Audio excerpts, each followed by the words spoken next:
Olá, irmãos, tudo bem? Como que vocês estão passando esses dias? Logo, logo estaremos juntos novamente. Hoje, nossa aula é um pouquinho diferente. Eu não gravei exatamente um vídeo como estamos acostumados, mas eu preparei todo um material aqui para vocês, com base na nossa revista. Vamos lá, então? O tema da nossa lição é o alvo a ser alcançado. É a nossa lição número 11. E os objetivos de hoje é saber compreender que precisa colocar os olhos fitos ou fixos em Jesus e colocar a sua vida em direção ao alvo, que é Cristo, e buscá-lo a cada dia. Então agora a gente vai entrar dentro dos nossos tópicos e vamos lá. Desejo a todos aí uma boa aula, que Deus possa nos iluminar nesse momento. O nosso texto-áureo encontra-se em Filipenses 3, de 13 a 14. Diz assim: Irmãos, não penso que sou eu mesmo, já o tenho alcançado, mas faço o seguinte: esquecendo-me das coisas que ficaram para trás e avançando para as que estão adiante, prossigo para o alvo, pelo prêmio do chamado celestial de Deus em Cristo Jesus. Então a gente vai trabalhar, irmãos, dentro desse tema e vamos dividir em 5 tópicos a nossa aula de hoje. Se pudéssemos definir ou se pudéssemos planejar a nossa vida espiritual, a nossa vida cristã, em alcançar alguns alvos, como que você dividiria isso? Né? A gente poderia separar aí alvos em curto e médio e longo prazo. Né? Mas o que seria um alvo? É isso que a gente vai falar bastante hoje. Nós temos que ter um foco na nossa vida cristã, nós temos que ter um alvo. E a pergunta que fica é: o que nós temos feito para que os nossos alvos sejam alcançados? Na vida a gente planeja, na vida a gente tem metas, temos metas financeiras, temos metas de estudo, temos metas com os nossos filhos. Mas e na vida cristã? Nós temos metas? Qual que será a minha meta para os próximos meses, para os próximos anos? Difícil a pergunta, né, irmãos? Mas vamos lá, vamos estudar e vamos refletir dentro desse assunto.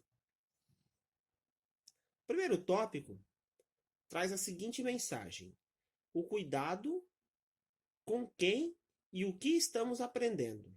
Está lá em Filipenses 3, 1 e 2. Temos lá uma advertência de Paulo, que diz assim: diante do aprendizado, Paulo requer cautela, cuidado e prudência. Então, a gente tem que tomar muito cuidado com o que nós estamos aprendendo, né? O que nós estamos permitindo entrar no nosso coração.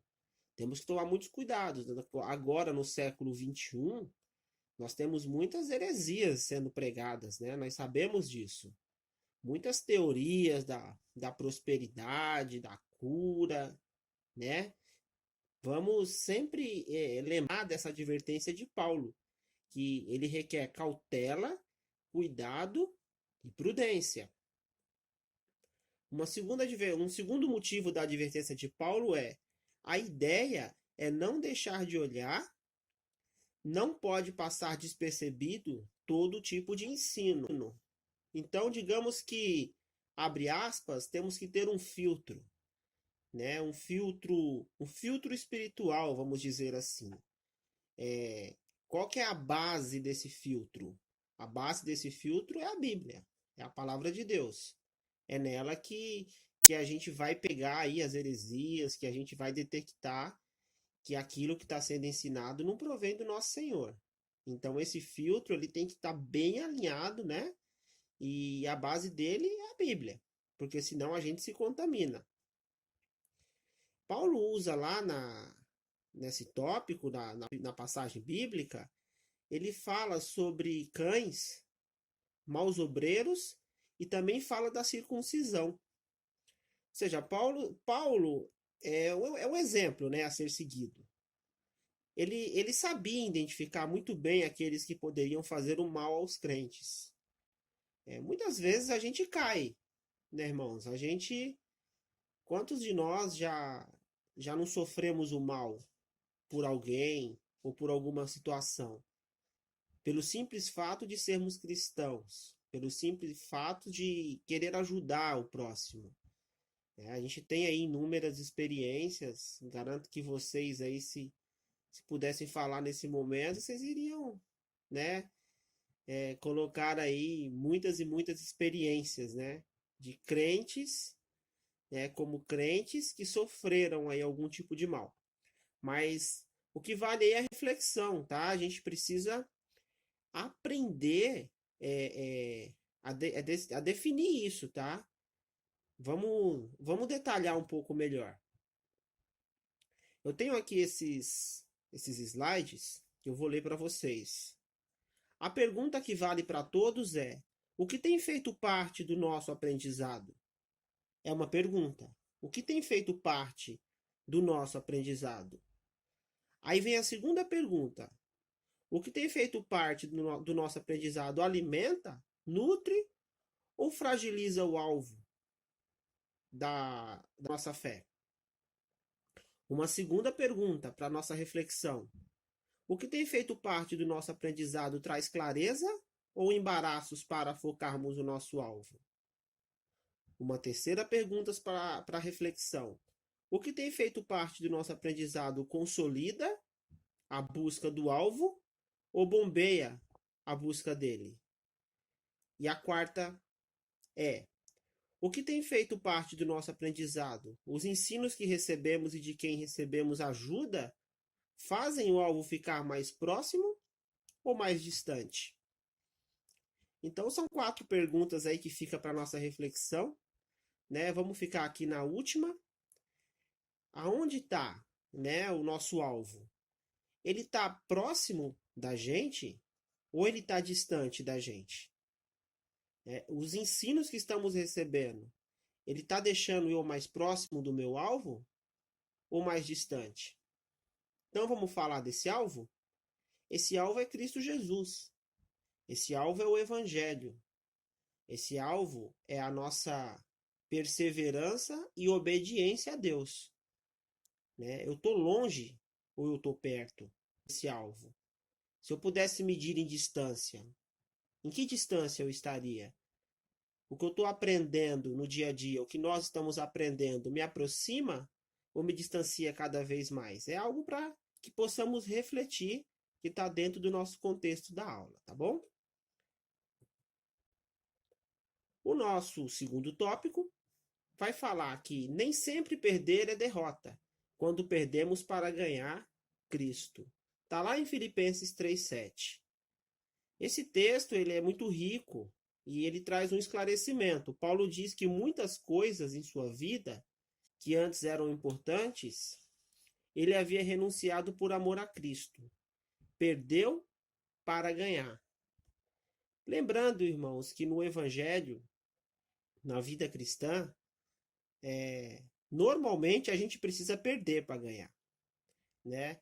Para o mundo, a perda você perder, é você ser um derrotado, é você ficar abaixo de uma linha, de uma estatística, você é um derrotado, um perdedor.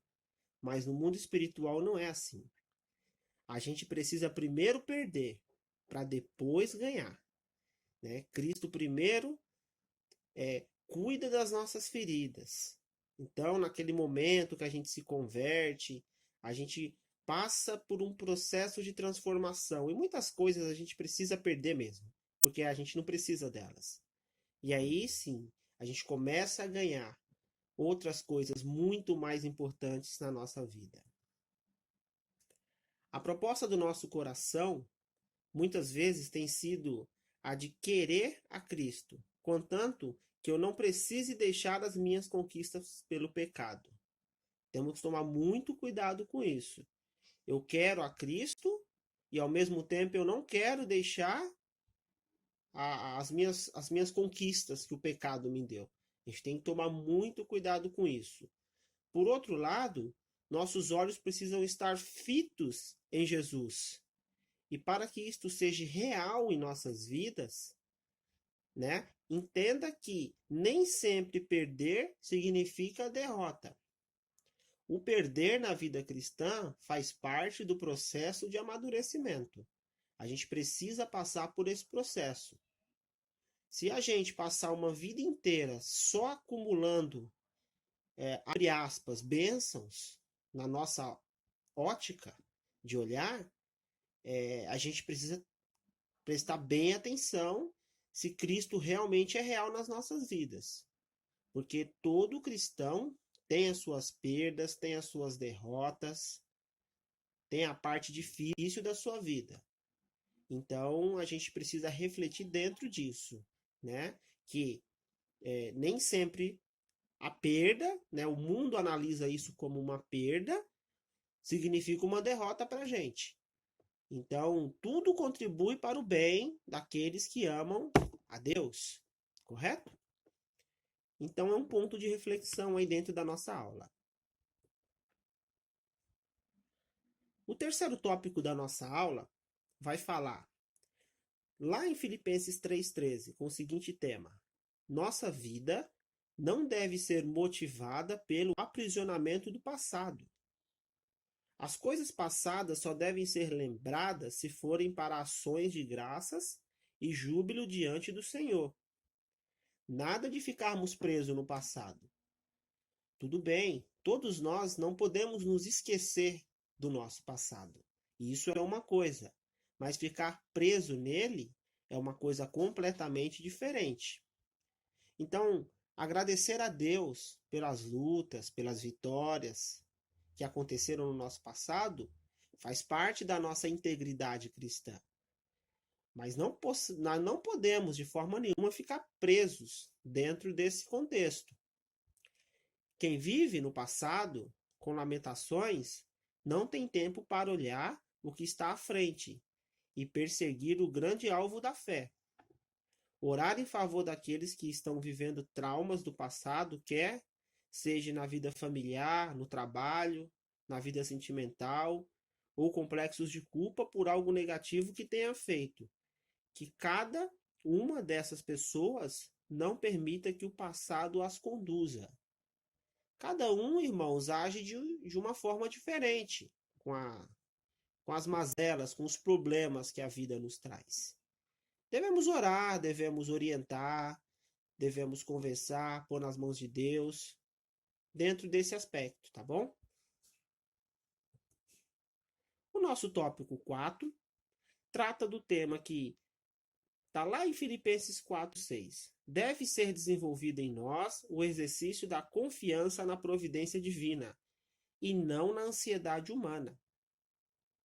Esclarecendo o termo ansiedade na prática, é uma maneira de dizer que Deus não cuida, não toma providências, que Deus não faz. Já discutimos outras vezes, ansiedade é algo muito ruim e ele está na nossa natureza humana. É algo que temos que trabalhar dia a dia. Ainda mais hoje em dia que a tecnologia deixou toda uma geração aí de 20 anos para cá totalmente ansiosa, não sabe esperar, não sabe aguardar o momento certo para determinadas coisas, quer tudo muito rápido. E nós também, né? A gente acaba indo no embalo, né? Um mundo muito rápido, muito moderno, o famoso high-tech, né? Você pega aí as gerações que nasceram do ano 2000 para cá, são totalmente digitalizados, né? São gerações que não sabem esperar, não sabem, por exemplo, antigamente você tirava uma foto e aí tinha toda aquela espera, né, de levar o filme para revelar, aí depois de alguns dias ficava pronta, você ia buscar, algumas fotos queimaram, né? Então você, de alguma forma, você ia trabalhando, né, esse lado da ansiedade. Hoje em dia não, você tira uma foto no celular, você já olha ali na hora mesmo se tá bom, se tá ruim, se estiver ruim, você já apaga e pronto, né? Só estou dando um exemplo para vermos como a ansiedade está inserida no nosso cotidiano. Temos que trabalhar isso. Uma orientação que Paulo nos traz dentro disso é a maneira de combater a ansiedade. O antídoto é desenvolver e crescer na fé, colocar nossa confiança em prática. Então é praticar mesmo, é deixar ser desenvolvido pelo Espírito Santo de Deus dentro dessa questão. Todos nós somos ansiosos de alguma forma, tá? Uns mais, outros menos, mas todos somos. E precisamos deixar que o Espírito Santo haja na gente, nos dar o amadurecimento e o nosso crescimento na fé. E isso, com o tempo, essa ansiedade ela vai diminuindo. Se você pudesse contar uma experiência pessoal em que você venceu a ansiedade com a ajuda de Deus, qual você contaria? Né? Fica aí esse desafio para você contar aí para quem está do seu lado. Tópico número 5, ele traz o texto de Filipenses 4, 12 e 13. Independentemente das circunstâncias, somos fortalecidos pelo Senhor. Certeza de Paulo quanto à provisão de Deus. Esse texto, irmãos, ele traz aquela ideia, aquela mensagem de Paulo, né? Que mesmo na falta, mesmo na abundância, Deus está sempre cuidando da gente. Eu vou ler para vocês o que traz aqui nossa revista. Ele podia ter abundância ou ter falta, podia ter fartura ou até mesmo privações, porque o seu Deus o fortalecia, sempre, em todas as circunstâncias, boas ou aparentemente ruins. Então Deus tá conosco. Nesse momento a gente está vivendo um momento ruim. Estamos vivendo uma pandemia no nosso país, no mundo inteiro, né? Temos problemas econômicos sérios, mas Deus está conosco. É interessante porque a natureza continua fazendo o seu trabalho, continua nascendo lá o alface, a maçã, a laranja, as sementes continuam dando seus frutos, né? As estações do ano estão normais, a gente tem sol, a gente tem chuva, a gente tem frio, a gente tem calor. Deus está conosco, né? Mas aparentemente estamos vivendo uma fase ruim. Lá na frente, quando a gente for contar sobre tudo isso. Mas vai passar. Deus está conosco. Sabemos disso. E essa é a certeza que Paulo traz aqui quanto à provisão de Deus. Pode diminuir um pouco a nossa questão financeira, o nosso consumo. Pode ser que caia para muitos. Mas Deus não vai deixar faltar o que necessitamos. Deus vai continuar nos dando. Pode ter certeza. Eu creio nisso, irmãos. E vamos já partir para finalizar. Você pode dizer, não importam as circunstâncias, tenho um Deus que cuida de mim. Você pode dizer, você pode afirmar, tenho um Deus que cuida de mim. E fica aí um grande desafio, né? Para quem está de olho no alvo, que é Jesus. Porque já aprendi a contentar-me, né? O famoso se contentar com muito, se contentar com pouco, mas a questão é, porque já aprendi a contentar-me, né? O que Deus está me dando é o que eu preciso, e isso basta.